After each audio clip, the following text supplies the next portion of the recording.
Queria então chamar o Dr. René Padilha.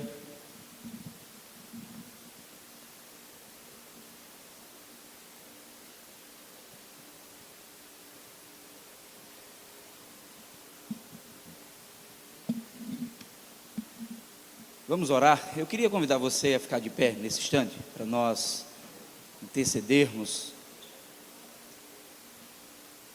Santo Deus, que o Teu Espírito, de maneira especial, nos traga ao coração a mensagem do Senhor, e que possamos, ó Deus, mais uma vez, ouvir atentamente a Tua palavra e os desafios que o Senhor tem para as nossas vidas.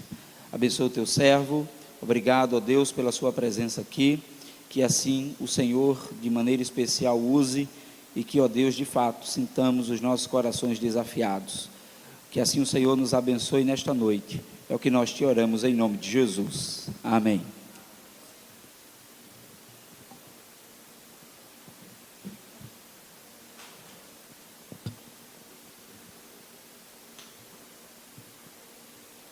Boa noite. Yo quiero comenzar dando gracias a Dios por el privilegio que me ha dado, junto con mi esposa, de estar aquí durante estos días. Ha sido un gran privilegio. Algunos piensan que mi contribución a la reflexión y tal vez a la práctica de la misión integral ha sido histórica. La verdad es esta.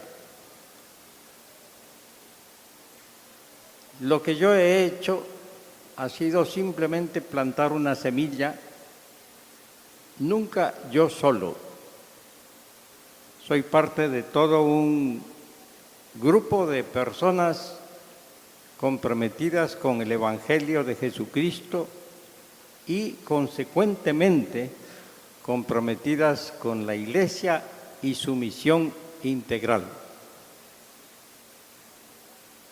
Pienso que una imagen que me representa y nos representa es la de la simiente de mostaza. Ustedes recuerdan la parábola. Un sembrador plantó una simiente de mostaza, muy pequeña. Esta produjo un árbol. Yo he venido a este congreso y he visto un árbol. Gracias a Dios, alabado sea Dios. La gloria es para Dios. Yo he sido simplemente un agente que Dios, por su gracia, ha querido usar. Y me ha dado el gran privilegio de ver por lo menos una parte del fruto de haber plantado una semilla, una simiente. Yo siempre digo que mi vida se resume en dos frases. Dios es fiel y me ha dado atrevimiento, osadía para hacer algo que nunca pensé que haría, como comenzar una editorial, una fundación, una editorial y varios ministerios relacionados con la Fundación Kairos, sin recursos económicos, simplemente confiando en la fidelidad de Dios.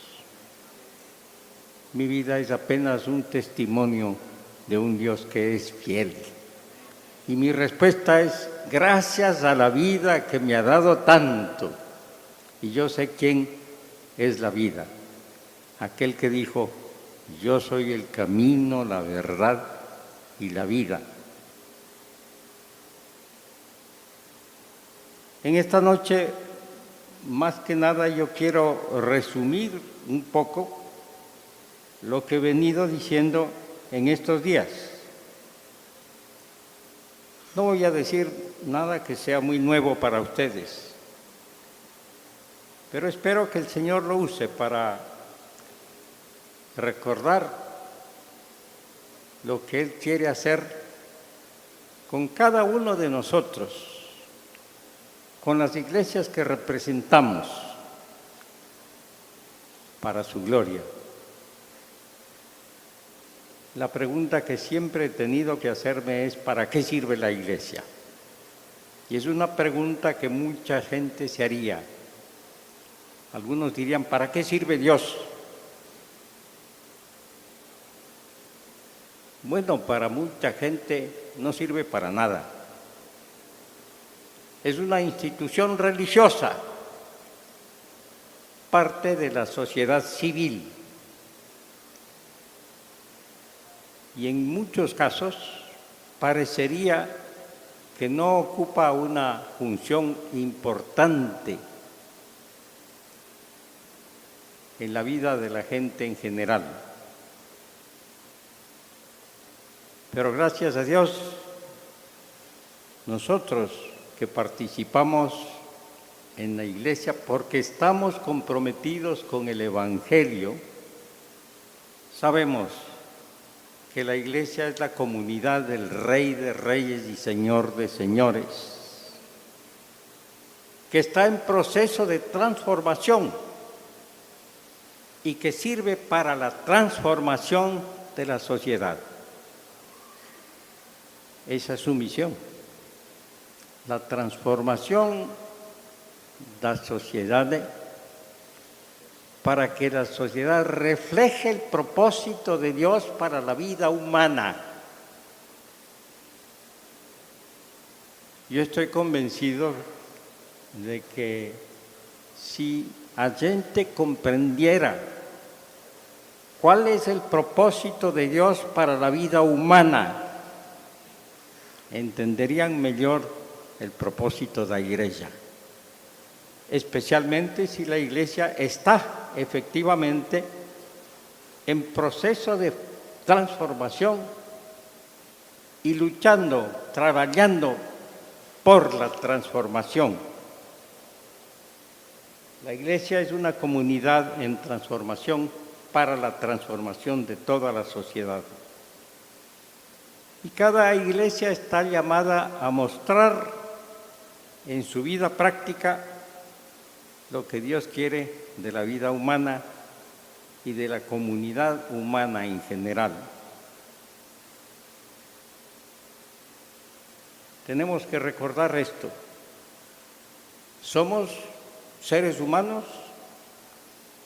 con las tentaciones y los problemas propios de los seres humanos. Alguien dice que, bueno, tenemos que poner énfasis en Génesis 1 y 2 y no tanto en Génesis 3.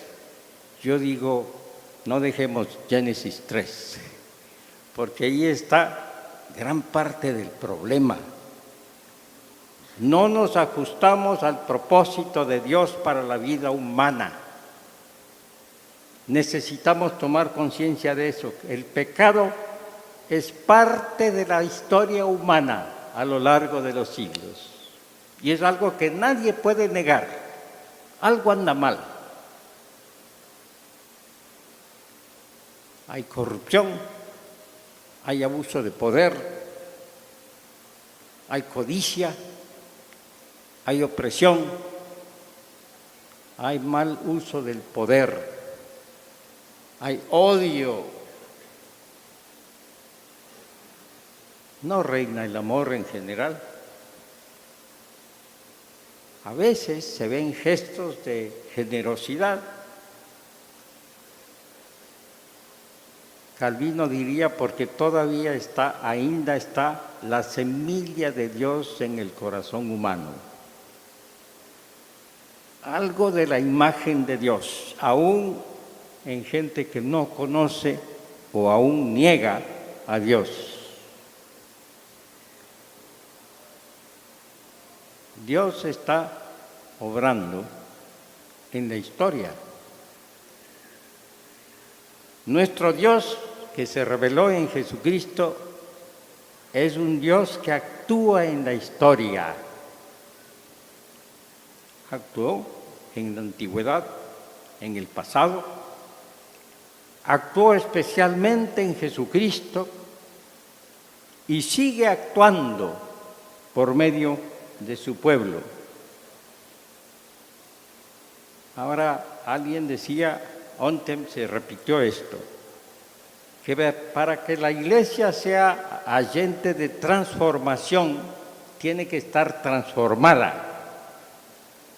Yo digo, la iglesia está también en proceso de transformación, porque no somos todo lo que debemos ser, pero Dios quiere comenzar su obra, por decirlo así, con esta comunidad que confiesa a Jesucristo como su Señor y Rey.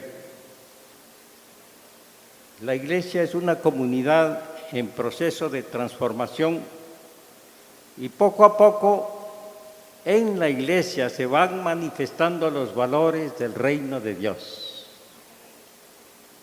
¿Cuál es el mayor de esos valores? Según Jesucristo, el amor a Dios sobre todas las cosas y al próximo como a uno mismo.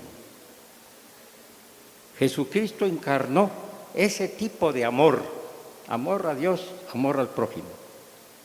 Y Él quiere que en cada ser humano se manifieste el mismo amor. Esa es una manera de sintetizar el propósito de Dios. Y hay una relación entre la felicidad y el sentir que uno es de bendición, de ayuda a otros. Yo no creo que la gente que está causando tanto daño en el mundo sea feliz. Yo creo que las personas que saben que son útiles para los demás se sienten mucho más felices. Siempre saben que sirven para algo y que su vida no es inútil.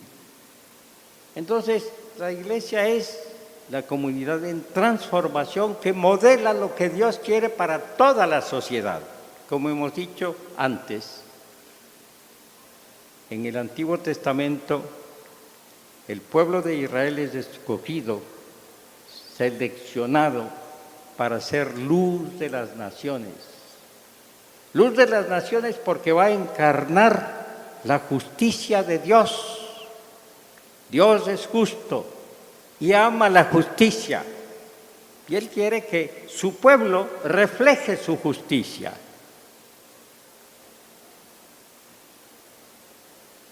Lamentablemente, muchas veces hemos olvidado el énfasis en la justicia a lo largo de toda la Biblia. Hablamos de Dios como un Dios de amor, y esa es una buena definición que aparece en 1 de Juan capítulo 4.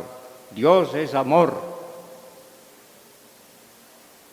Pero si estudiamos con cuidado el Antiguo Testamento, el ministerio de Jesucristo, vemos que Dios es justicia, Dios ama la justicia. Eso se repite a lo largo de toda la Biblia y se manifiesta en el ministerio de Jesucristo. Nosotros oramos porque así nos enseñó Jesucristo a orar. Hágase tu voluntad en la tierra como en el cielo. Y la voluntad de Dios es que reine la paz entre todos los seres humanos. Pero cuando en el Antiguo Testamento se habla de paz, no se habla simplemente de ausencia de conflicto. La palabra que se usa es shalom. Shalom tiene un rico contenido. Es plenitud de vida. Es armonía con Dios, armonía con el prójimo, armonía con la creación de Dios. Y disculpen que repita, pero me parece sumamente importante repetirlo. Jesucristo definió su misión en esos términos. He venido para que tengan vida y vida en abundancia, que experimenten shalom, plena vida. Armonía con Dios, armonía con el prójimo, armonía con la creación de Dios. Leamos un texto que creo que va a aparecer ahí, Juan 13, 34 y 35. Un texto clave.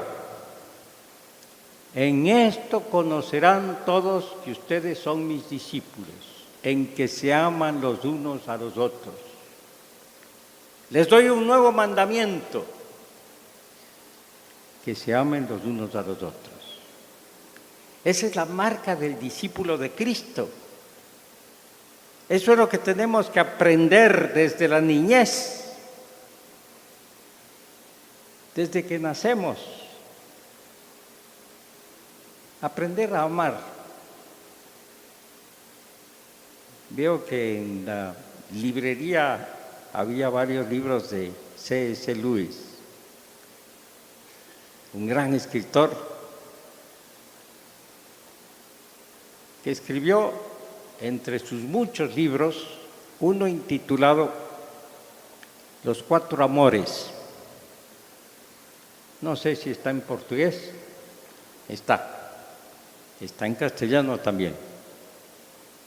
Ahí él hace una distinción entre esos cuatro tipos de amores.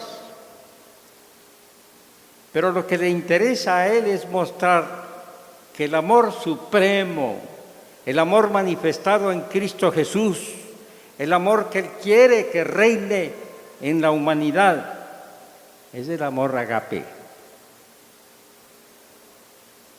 Hollywood pone énfasis en el amor erótico y algunos piensan que eso es todo.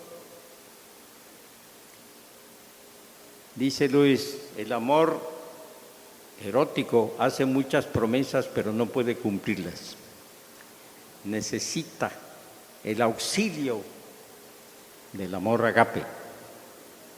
El amor agape es amor entrega. Dios es agape.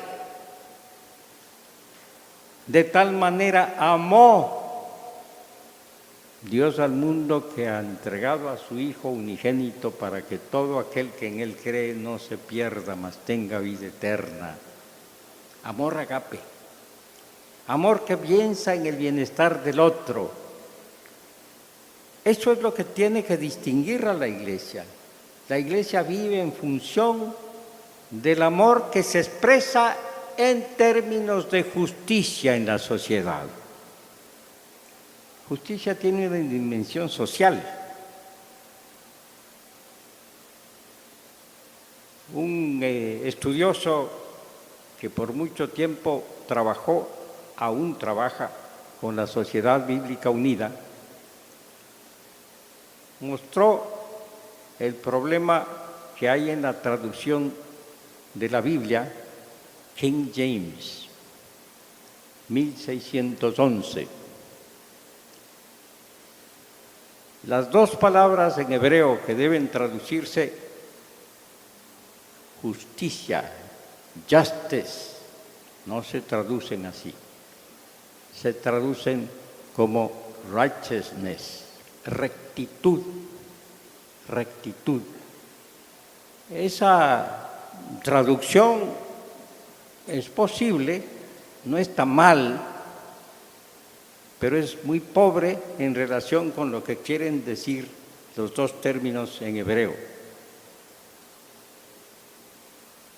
Deben traducirse justice, en muchos casos, en muchísimos casos. Y eso se usa, esas palabras se usan aproximadamente 2000 veces en la Biblia, en el Antiguo Testamento. Dios es un Dios de justicia, Dios ama la justicia. Esteban Voz, a quien estaba refiriéndome, que trabaja con la Sociedad Bíblica, hizo una comparación entre King James y la Biblia en castellano, que se publicó en 1569,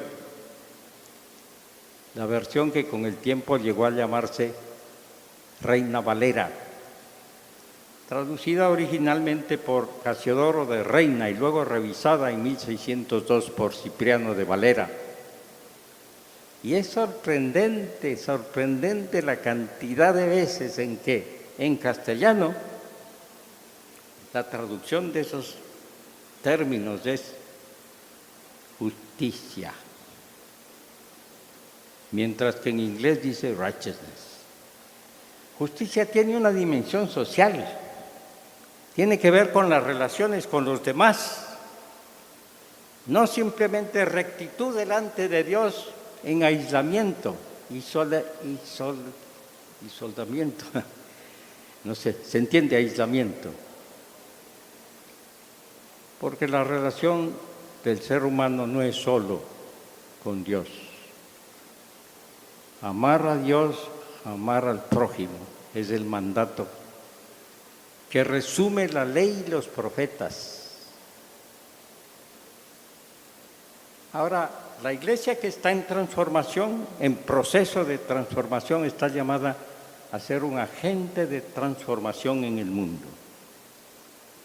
La vida de la iglesia como una comunidad en proceso de transformación es inseparable de la vida de la iglesia como movimiento transformador, como movimiento que ha sido ungido por el Espíritu de Dios como Jesucristo fue ungido para la misión. Y para la misión especialmente, no exclusivamente, pero especialmente entre los pobres, los ciegos, los oprimidos. Eso dice el texto del manifiesto de Jesús en Nazaret. Y eso dice también el ministerio de Jesús en Galilea, de más o menos 2 años y medio de ministerio terrenal de Jesús, quizás 2 años los pasó en Galilea, haciendo un ministerio de transformación. Ahora, nosotros estamos empeñados, comprometidos con la misión de Jesucristo, que es misión del reino de Dios. Y Jesucristo entonces dijo, esta es la marca de los discípulos. Ustedes son mis discípulos, ámense los unos a los otros. Ámense los unos a los otros. Esa es la marca de los discípulos. Hay tantas cosas que podríamos decir también como características propias de una iglesia en proceso de transformación. Pero pongamos énfasis ahora en la iglesia como movimiento transformador.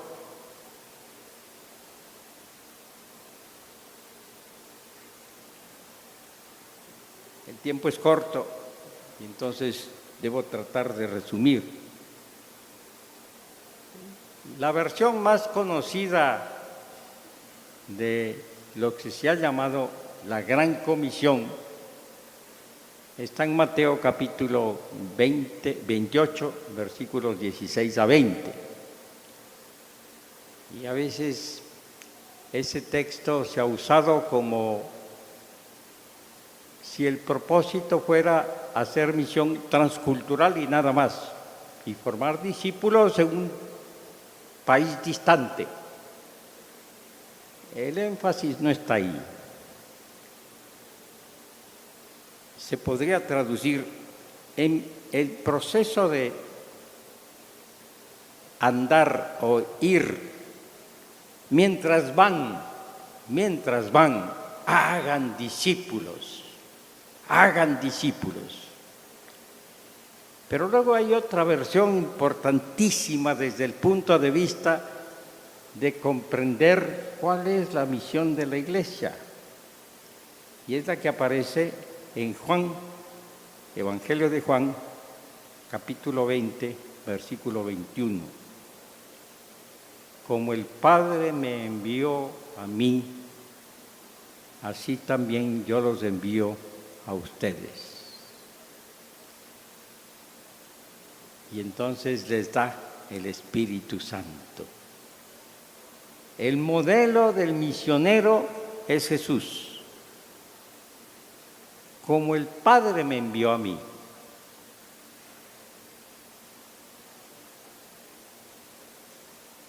Investidos por el Espíritu Santo.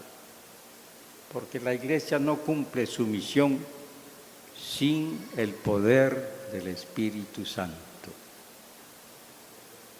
Al señalar su envío para ser discípulos, Jesucristo da el modelo del verdadero misionero, enviado por el Espíritu de Dios.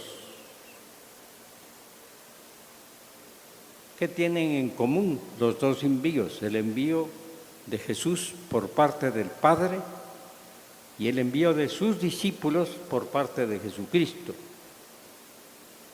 Volvemos a lo que enseña el Evangelio y especialmente el Evangelio de Lucas, que se ha llamado el Evangelio de los pobres, que es el Evangelio donde aparece el manifiesto de Nazaret. Ahí está la pauta. La misión de Jesucristo se prolonga a lo largo del tiempo por medio de esta comunidad en proceso de transformación, la Iglesia. La Iglesia es una comunidad de discípulos misioneros, discípulos misioneros. Y aquí yo quiero hacer una observación que me parece vale la pena tomar en cuenta. No sé cuántos de ustedes habrán leído el documento de Aparecida, CELAM, Consejo Episcopal Latinoamericano, la conferencia que se realizó en Aparecida, Brasil. Yo les recomiendo, si no han leído el documento, léanlo, vale la pena. El que estaba encargado de dirigir a la comisión de redacción de ese documento era Bergoglio. En ese tiempo creo que ni soñaba ni pensaba en la posibilidad de que llegaría a ser papa. Pero en ese documento hay varias cosas sumamente importantes desde un punto de vista evangélico. Una cosa, y me parece muy importante, es el reconocimiento de que la Iglesia Católica que llegó con los conquistadores y los colonizadores de América Latina, lo que después se llamó América Latina, no fue el Evangelio. América Latina no fue evangelizada, como siempre ha dicho la Iglesia Católica. Ahí se reconoce, la Iglesia Católica no evangelizó América Latina, necesita evangelizarse. Y al hablar de la necesidad de evangelizar, se habla de la necesidad de ayudar a todos a tener un encuentro personal con Jesucristo. Eso dice, encuentro personal con Jesucristo.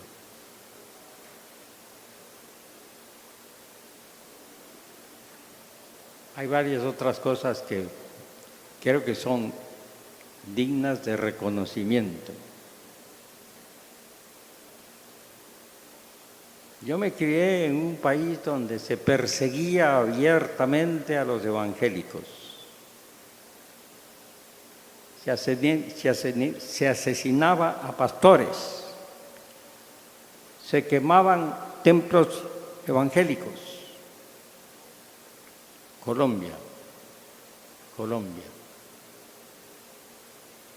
Un argumento era, los protestantes acá no tienen derecho de estar porque Colombia es un país cristiano.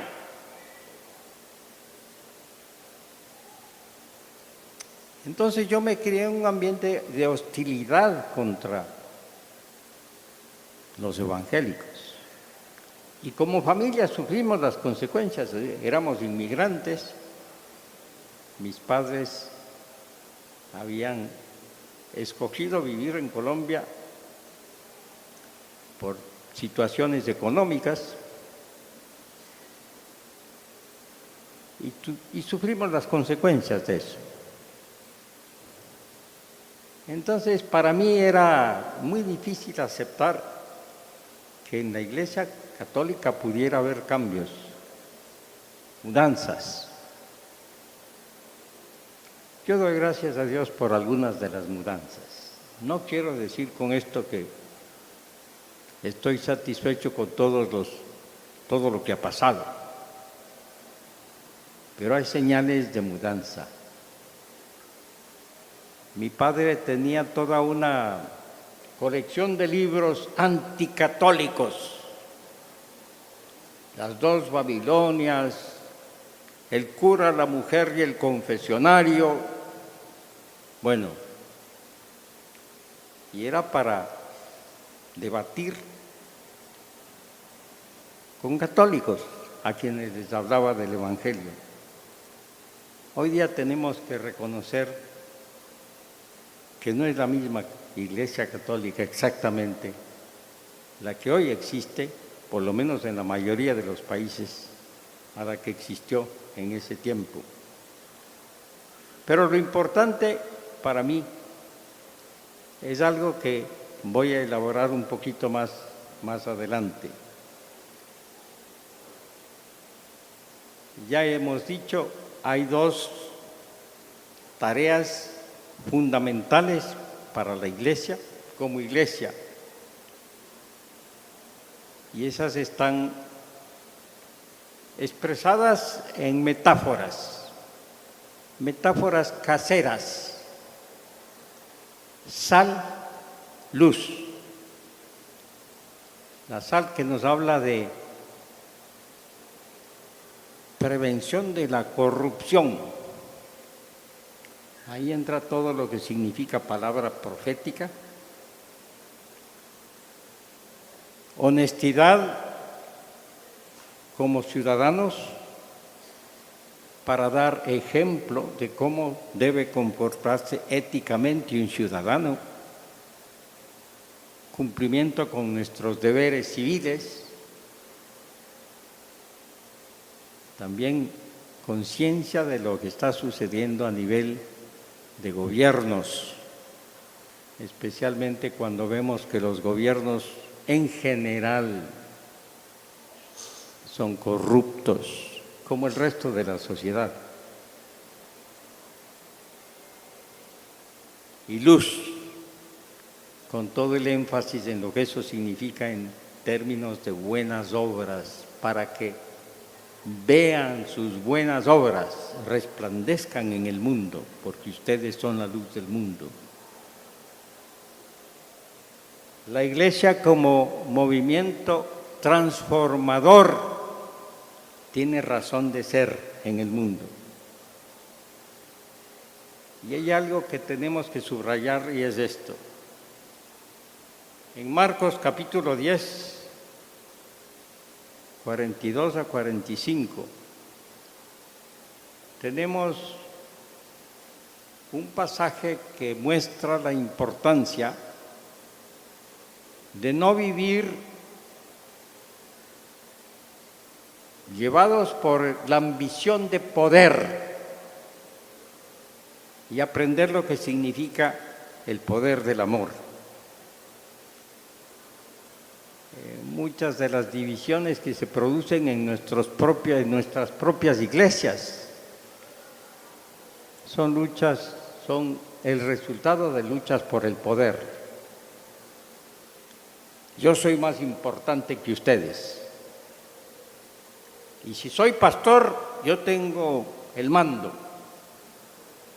Un momento. Jesucristo lo hizo, lo enseñó con claridad. En el mundo, los que tienen autoridad tratan de imponerse y abusan de su poder, aman el poder. No será así entre ustedes. El que quiera ser el primero, que sea el último.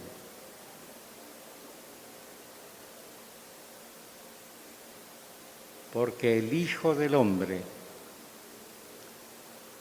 no vino para ser servido, sino para servir y dar su vida en rescate por muchos.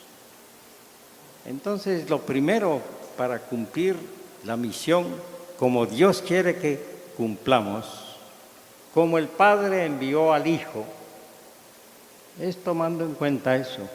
Estamos llamados a vivir en función del amor que se traduce en términos de servicio, servicio, servicio, servicio.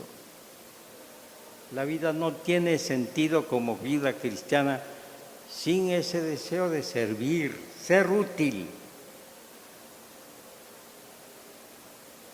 La Iglesia, como movimiento transformador, tiene que aprender a servir y buscar que todos los seres humanos disfruten plenamente de Shalom, vida plena. En algún momento yo hice un estudio muy cuidadoso de Isaías 53, porque me pareció que era un pasaje fundamental en el Antiguo Testamento. Y noté que en ese pasaje se fala acerca de cuáles son las aspiraciones de la gente en la sociedad judía, en Israel. Quieren paz, quieren tranquilidad, quieren seguridad, pero no hay seguridad, no hay paz. ¿Por qué? Porque no hay justicia. No hay justicia. Entonces ahí hay un principio que tenemos que tomar muy en cuenta. Queremos paz, queremos plenitud de vida, queremos shalom, queremos tranquilidad. Sembremos paz. Trabajemos por la paz. Las buenas relaciones mutuas. Shalom expresa todo lo que Dios quiere, pero que en el fondo, en el corazón humano, también está presente el deseo. ¿A quién no le gusta disfrutar de una buena relación con el prójimo? El problema es que ahí entran las consecuencias del capítulo 2 y 3 de Génesis, el pecado humano, la naturaleza perversa del corazón humano. Shalom es el bien por excelencia. Para mí es interesante notar que en algunos países hoy día se habla de la necesidad del buen vivir, el buen vivir. ¿Qué significa eso? El buen vivir es vivir en paz con los demás y con la naturaleza. Podemos estar en desacuerdo con algunas de los énfasis de un gobierno como el de Evo Morales,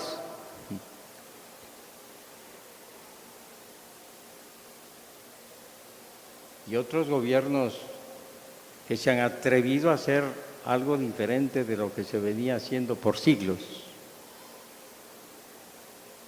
Yo personalmente creo que esos gobiernos han tratado de usar los recursos de la creación de Dios para el bienestar de una gran mayoría de personas, y que eso es loable. Eso coincide con lo que Dios quiere.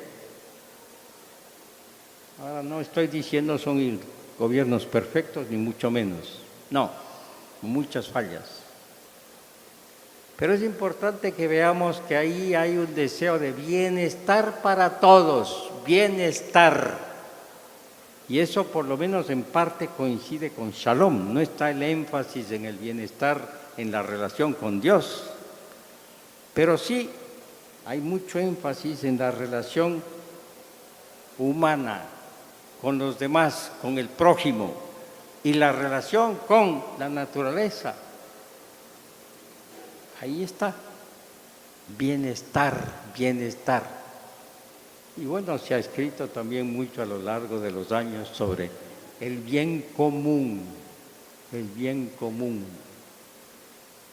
Y no hay bien común donde hay concentración de riqueza en pocas manos, mientras que las grandes mayorías no pueden cubrir sus necesidades básicas. Si uno habla así, le dicen que es izquierdista. A mí me importa muy poco que me llamen izquierdista. Yo creo que es bíblico exigir que los gobiernos sirvan a la justicia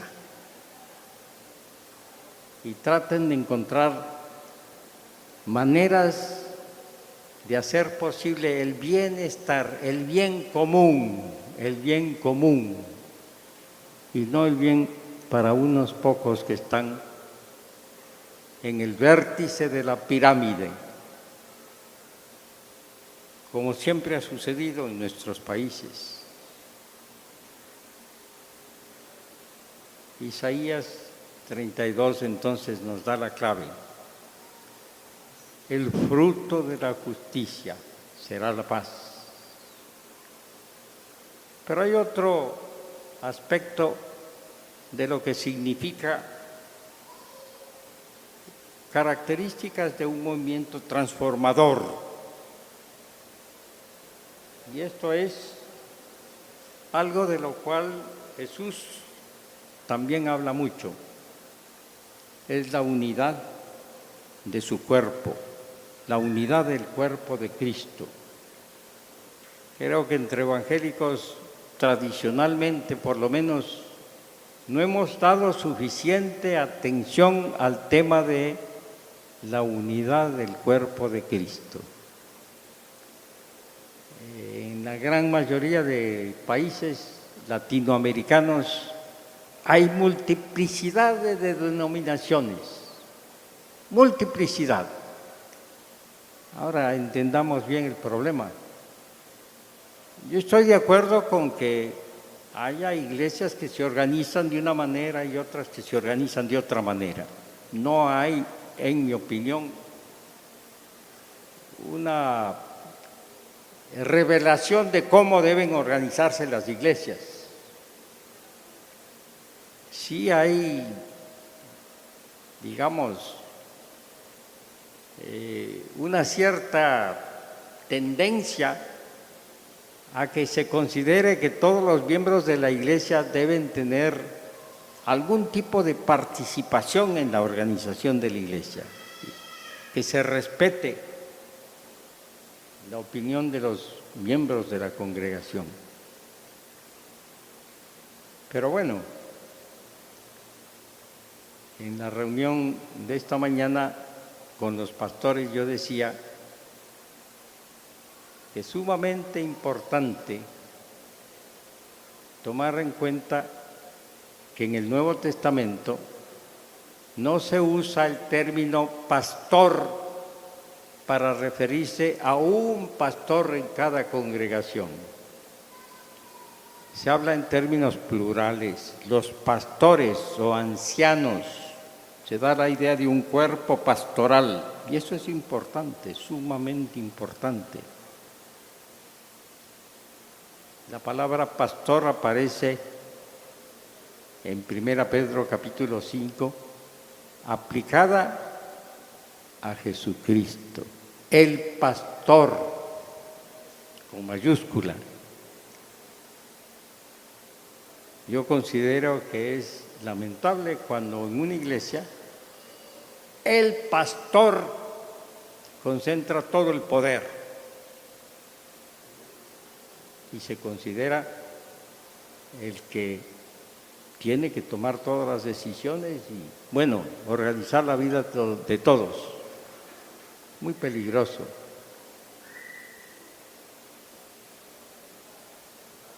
Y entonces se producen las divisiones. Es triste cómo las iglesias evangélicas se dividen y se dividen y se dividen. Y uno ve la lista de denominaciones y bueno, a veces parecería interminable.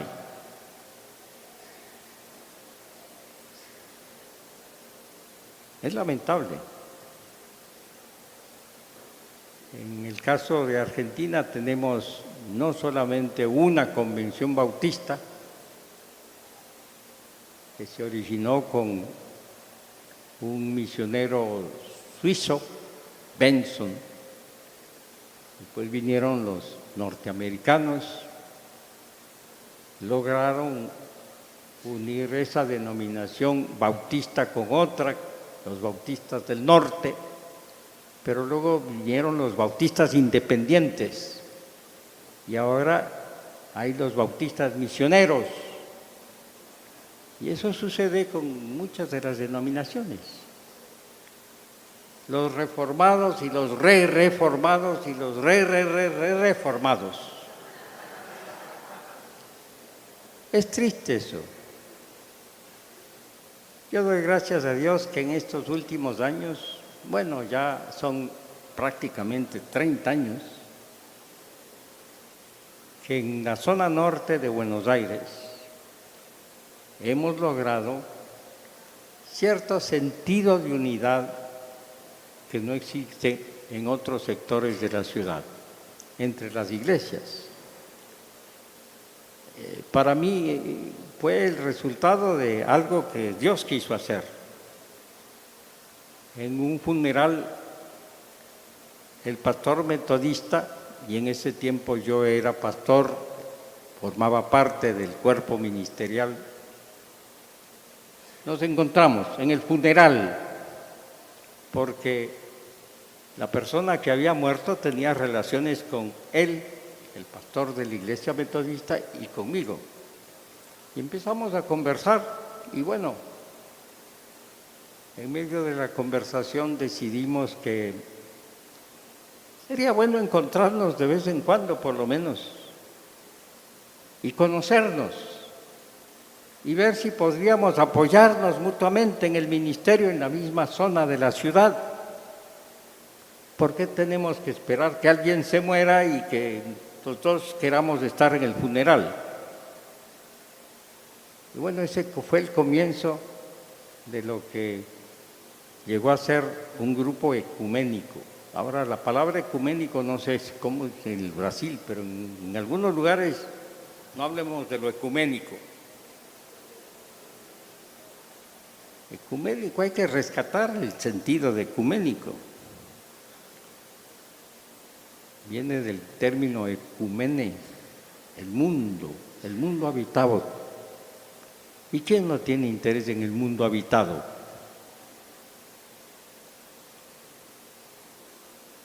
Por la gracia de Dios, ese fue el comienzo de un grupo que con el tiempo llegó a ser un grupo de pastores de varias denominaciones, bautistas, metodistas, anglicanos, presbiterianos, Iglesia del Río de la Plata,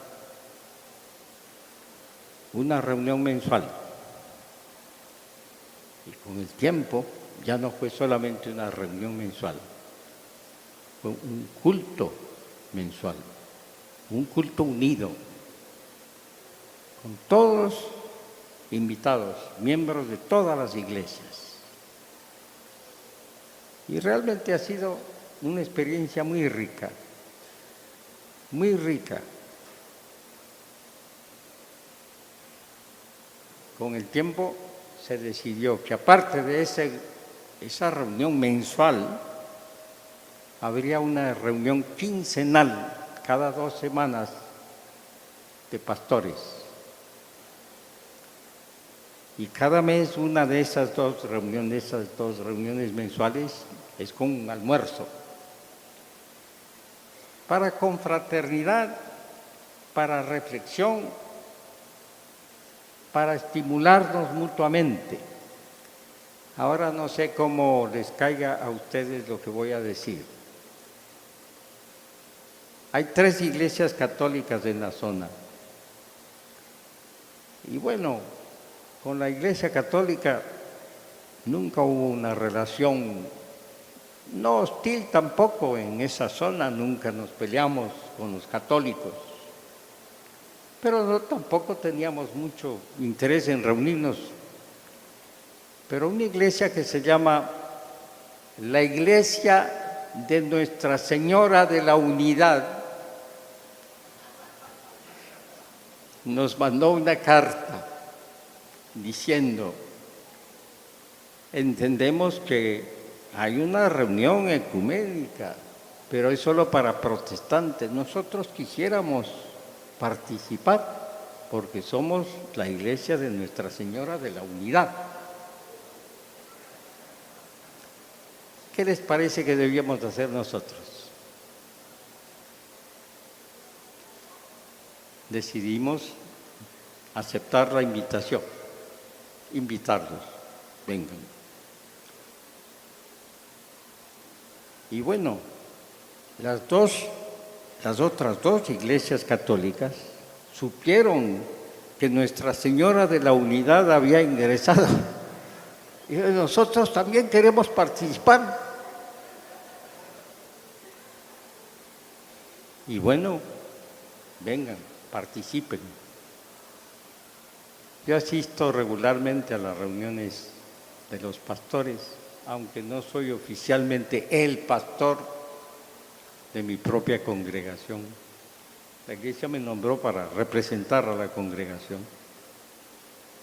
Y yo les digo, qué bueno poder reunirse con gente con quien no estamos de acuerdo en todo, pero se ha tratado de mostrar que la centralidad de Jesucristo es lo importante, la centralidad de Jesucristo.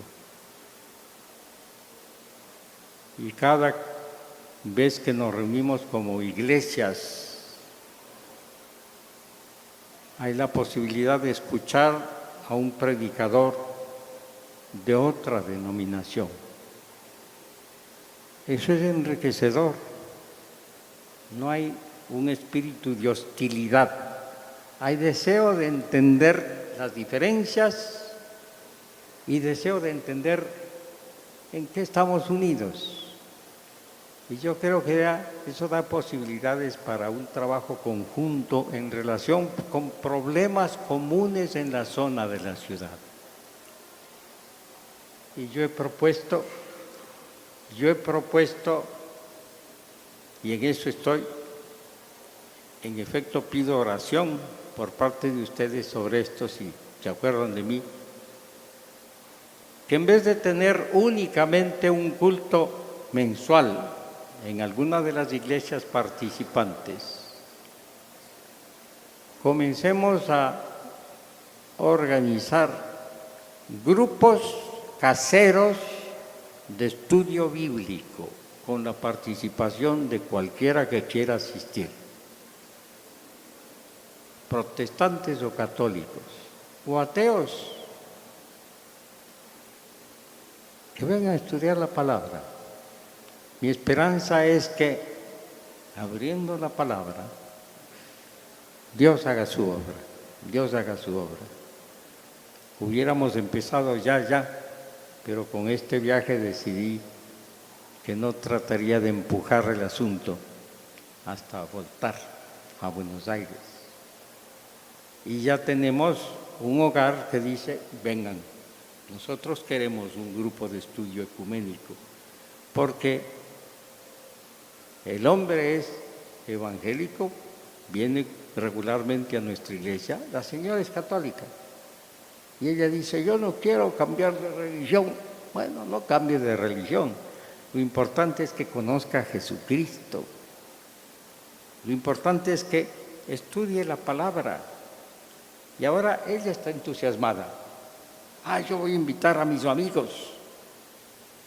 Estudio bíblico ecuménico. Yo creo que eso es parte de la vida de una iglesia que quiere transformación y quiere ser, digamos, un agente de transformación en el mundo. ¿Qué mejor que acercarse juntos para estudiar juntos la palabra de Dios? Gracias a Dios por esa posibilidad. Esperamos que realmente dé buen fruto para la gloria de Dios. Muchas gracias.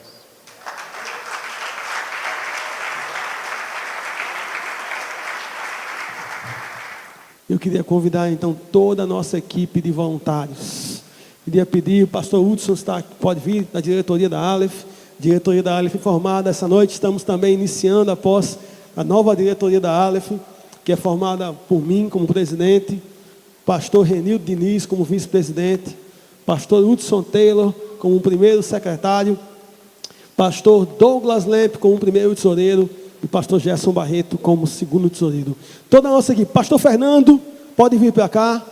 E toda a equipe nossa, os irmãos que podem convidar, a equipe de recepção, Rusa, que esteve aqui na sala dos palestrantes, toda a nossa equipe que esteve trabalhando aqui conosco, Ronaldo, não vou citar todos os nomes, irmãos, não podem vir todos, por favor, agora correndo, não temos tempo. Minha esposa, que deve estar ali no stand ajudando, por favor, a equipe de recepção, pastora Rose. Eu gostaria de convidar todos aqueles que trabalharam, ainda faltam pessoas aqui, Débora, irmãos do louvor, queremos agradecer a igreja ADEPaz. Meus irmãos, queria convidar você a dar uma salva de palmas ao Senhor pela ADEPaz, e ceder o seu tempo, sua estrutura para nos servir esses dias. A irmã Nuri, que tão carinhosamente veio de Recife para traduzir o nosso querido pastor Padilha. Por favor, irmã Nuri, pode vir para cá. Débora, toda a equipe que está trabalhando, pastor Rosa, equipe da cozinha, irmãos. Quem comeu aqui esses dias? Quem almoçou aqui hoje? Como é que estava a comida? A irmã Luci e sua equipe capricharam? Então vamos aplaudir ao Senhor por esses irmãos. Amém. Todos os irmãos que serviram conosco esses dias, voluntários, que trabalharam conosco, serviram conosco nesse tempo, eu queria convidar a todos aqui, alguns não estão aqui porque estão correndo, trabalhando ainda para servir-nos. Eu queria então, irmãos, convidar aqui para orar por nós, para interceder por nossas vidas. Vou pedir ao pastor Eliseu, pastor da igreja local, ADEPaz, que possa orar pela equipe da Aleph, aqueles que aqui estão representados. Vou pedir ao pastor René Padilha que possa vir para cá. Irmã Beatriz era um presente de Deus na vida do pastor Padilha. És um regalo de Deus. Sua esposa amada, esteve com ele, veio todos esses dias para cá. És uma missionária, advogada de formação, e hoje está servindo com o pastor Padilha em seu ministério, trabalhando juntos. Muito obrigado, irmã Beatriz. Muito obrigado, pastor Renê. Bebeto, que ainda está aí, nosso querido Bebeto, parceiro nosso querido parceiro. Bebeto, pode vir para cá. Bebeto é o representante no Brasil da Missão Aliança. Eu quero dizer uma coisa a vocês, irmãos. A Missão Aliança é a principal parceira desse congresso. A Missão Aliança fez o maior aporte financeiro para tornar possível que pessoas pudessem pagar R$60 para participar de um encontro como esse. Queremos louvar a Deus pela Missão Aliança. E na Missão Aliança agradecer a Visão Mundial, a Tear Fund do Brasil, agradecer a Aliança Cristã Evangélica, a Sociedade Bíblica do Brasil, a Garimpo, agradecer aos parceiros da Aleph. Esse congresso é construído a muitas mãos. É um projeto construído a muitas mãos. Eu queria convidar você a ficar de pé, estender suas mãos aqui para o púlpito, e entendendo que nesses irmãos, todos os outros que não estão aqui, porque eles estão aí fora, incluindo minha esposa, irmãos, as esposas da diretoria da Aleph, da equipe da Aleph, que precisam pagar um preço conosco. Meus irmãos, precisam nos liberar durante esse tempo, e estão conosco todo o tempo. Quero louvar a Deus por minha esposa e pela esposa dos meus colegas.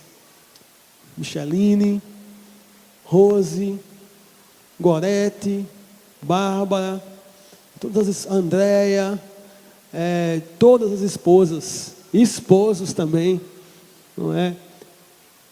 Todos, a Nancy, todas, minha esposa Adriele, meus irmãos, louvamos a Deus porque podemos contar com o apoio de nossas famílias para desenvolver o ministério que o Senhor nos tem confiado.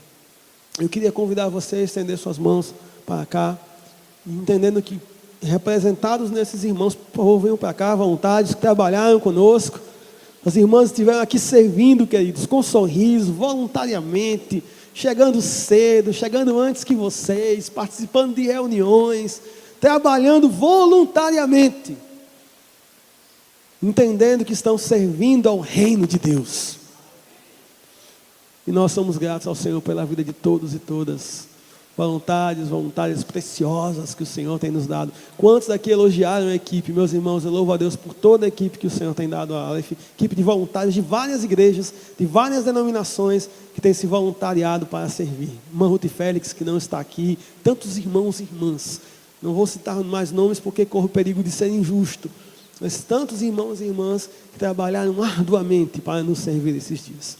E eu queria então pedir, façamos justos, pudéssemos aplaudir com gratidão essas pessoas.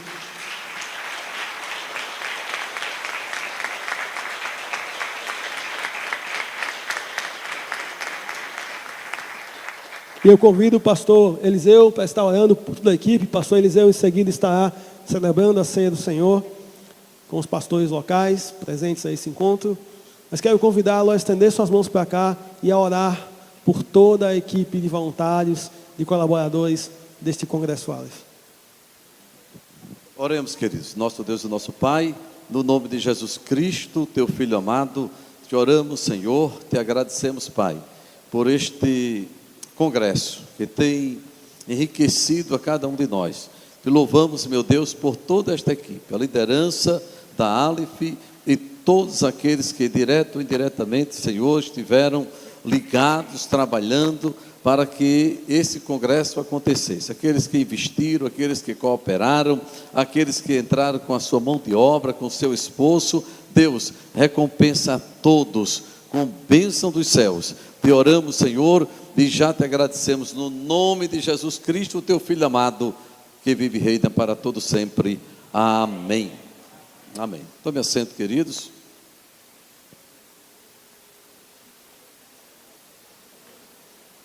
Leandro, vamos com você.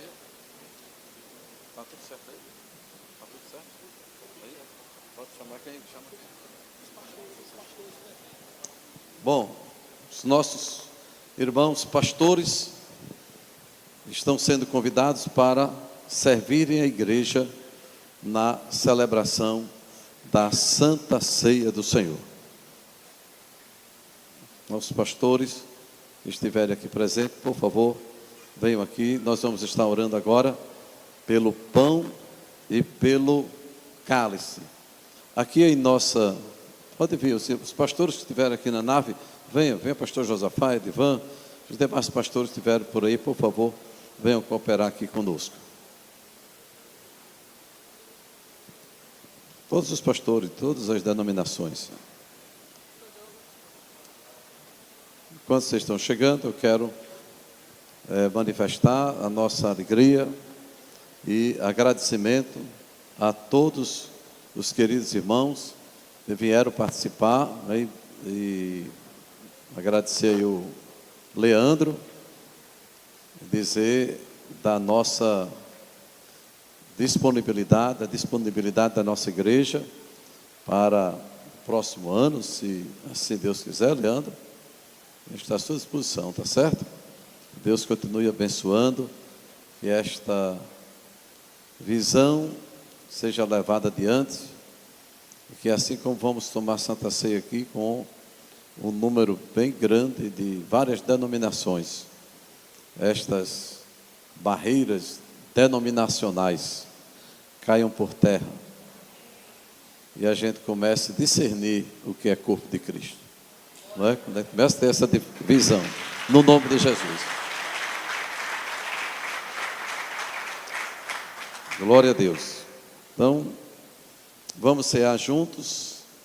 E eu quero, nesse instante, já orar. Vocês vão dispensar a leitura, já que a hora está bem avançada, mas nós vamos orar.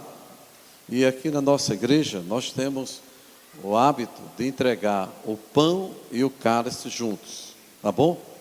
Então, você espera que nós vamos ordenar a vocês participarem do pão e do cálice. Já receba os dois juntos aí, tá certo? Então, vai 2 pastores, um com pão e um com cálice, um com pão e com cálice, do jeito que está aqui o pastor Mendes, tá certo? Na fila de cada banco aí, de cada cadeira, e logo após a gente vai ordenar, e aí vocês já recebem, já participam, tá bom? Vamos orar agora? Pai, nós estamos em Tua presença, te adorando, Senhor, por este momento tão especial.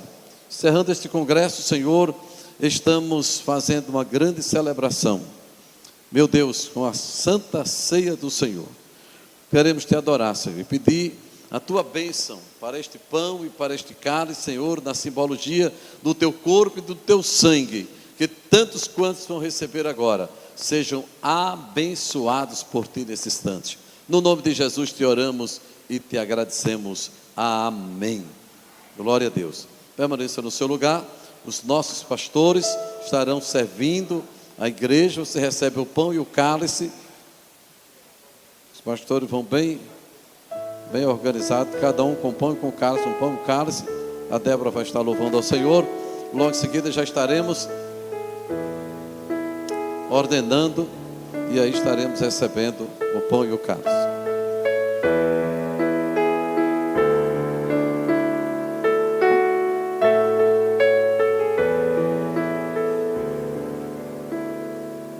Não existe nada melhor do que ser amigo de Deus, caminhar seguro na luz, desfrutar do seu amor, ter a paz no coração, viver sempre em comunhão e assim perceber a grandeza do poder de Jesus, meu bom pastor.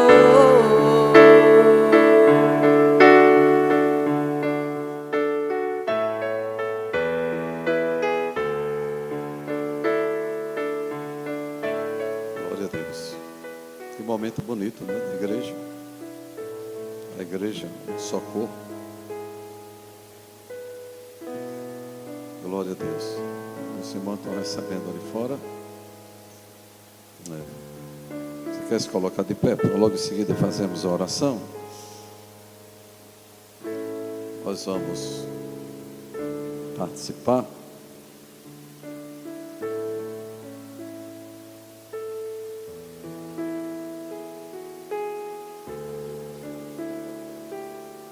Já tem 2 pastores ali concluindo. Várias denominações, cada um tem uma forma de cumprimentar, de saudar o seu irmão. Nós usamos a paz do Senhor, outro diz graça e paz, outro diz boa noite, bom dia, graça, outro diz só paz. Mas hoje vamos ficar com o shalom, né? É a paz, né? Shalom, vida plena, não é? Harmonia com Deus, harmonia com o irmão, harmonia com a natureza. Você já pôde entender a riqueza da palavra de Deus, a oportunidade que Deus nos concedeu de estarmos num congresso como esse, crescendo. Eu dizia ontem para um pastor, nós precisamos investir em nós. O médico se forma e passa o resto da vida dele estudando. Vai para congresso, compra os melhores livros, adquire as melhores tecnologias, não é? O advogado se forma, continua estudando, comprando livro, procurando as leis, as mudanças que houveram, que está acontecendo. Aí o crente, o pastor, o obreiro, quer ser pastor, quer ser dirigente da igreja, quer estar pastoreando e não se prepara, não avançam, não continua estudando. Nosso saudoso pastor Raimundo João de Santana, 64 anos de ministério. Ele dizia, nesta escola ninguém se forma. Eu achei lindo aqui, pastores, nós somos enriquecidos aqui com a presença do pastor Renê Padilha. Oi, irmão, eu disse aqui ao pastor Neto, ele está. Irmão, a gente senta o dia todo aqui para ouvir este homem. Isso não é só teoria, é experiência, é vida. Nós já estamos cansados de discurso, a gente está fechando os ouvidos para não ouvir mais discurso. A gente quer ver prática, não é? Ver a história aqui dos pastores que passaram, o pastor Bebeto contando aqui a sua história, e outros mais, o pastor Ricardo Agreste, que contando como Deus está fazendo. Enquanto tem muita gente aí brigando por igreja, por denominação, por cargo, por posição, Deus está levantando uma igreja forte, que trabalha, que entende o que é reino de Deus, que entende o que é visão celestial. Glória a Deus. Igreja de pessoas libertas, não aprisionada institucionalmente por nada, mas liberta pelo poder glorioso do sangue de Jesus. Chegaram? Olha, irmão, tem 2 pastores que saíram, não sei, ali é aberto, podem ter sido arrebatados e a gente não está sabendo. Mas não é possível que essa turma toda aqui em comunhão não foi? Onde estão? Lá vem, era só. Porque foram até a cozinha, porque as irmãs lá. Nós temos aqui um entendimento que você cultua, preste bem atenção. Nós vamos ensinar que a igreja, assim, sabe, com muita riqueza. Que quando você está fazendo o trabalho do diácono, você está cultuando a Deus. Quando você está lá no estacionamento, cuidando e ajudando os irmãos a organizar os carros, você está cultuando a Deus. Quando você está lá na cozinha fazendo um prato de alimento para que nós nos alimentemos bem, você está cultuando a Deus. Esse é o Evangelho de Jesus Cristo. E ninguém perde nada com o Senhor. O escritor aos Hebreus diz: Deus não é injusto para se esquecer. A sua contribuição, a sua oferta, o seu trabalho, a sua colaboração, Deus não é injusto. Se os nossos patrões por aí afora são injustos, se as nossas leis são injustas, Deus não é injusto. Aleluia.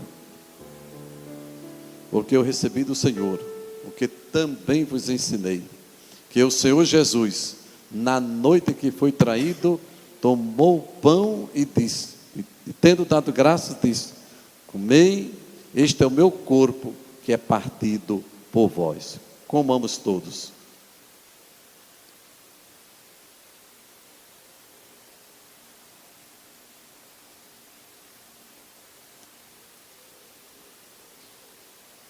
Semelhantemente, também depois de cear, tomou o cálice, dizendo: este cálice é o novo testamento no meu sangue, bebei dele todos. Bebamos, queridos.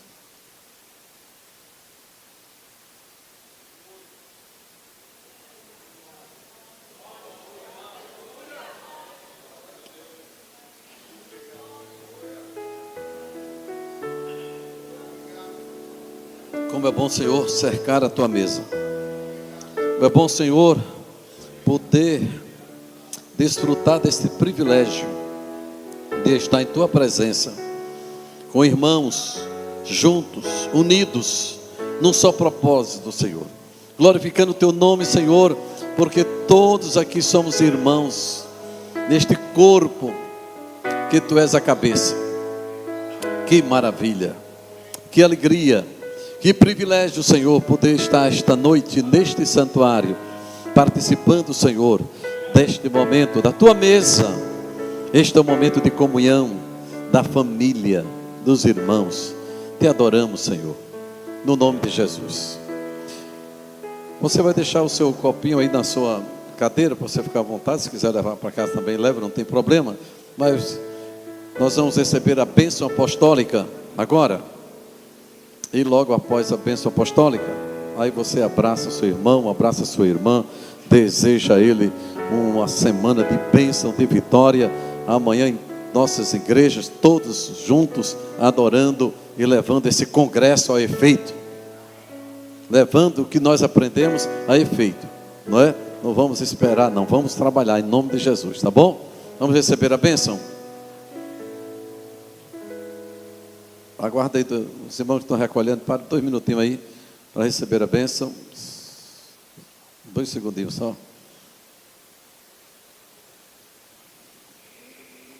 Dois segundinhos só, irmão, para aí, irmão.